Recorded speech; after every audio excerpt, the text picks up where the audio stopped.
கிறிஸ்துவுக்குள் பிரியமானவர்களே, ஸ்தோத்திரம். தீமை செய்து பாடனுவிப்பதிலும் தேவனுக்கு சித்தமானால் நன்மை செய்து பாடனுவிப்பதே மேன்மையாய் இருக்கும். பிரியமானவர்களே, தீமை செய்து பாடனுவிப்பது எப்படி என்றால், சாராளின் அடிமை பெண்ணாகிய ஆகாருக்கு ஆபிரகாமை திருமணம் செய்து கொடுத்தார் சாராள்.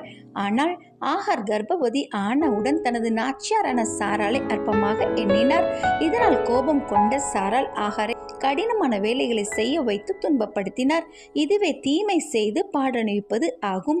நன்மை செய்து பாடணிவிப்பது எப்படி என்றால், யோசேப்பு அவர் ஒரு தவறும் செய்யவில்லைங்க. ஆனால் தனது சொந்த சகோதரர்களால் வெறுக்கப்பட்டு பின்னர் ஆழமான குழியில் அவரை போட்டார்கள். அதன் பின் அந்நியருக்கு பணத்திற்காக விற்று போடப்பட்டார். அதன் பின் வேலை செய்த இடத்திலும் அவரை துன்பப்படுத்தினார்கள்.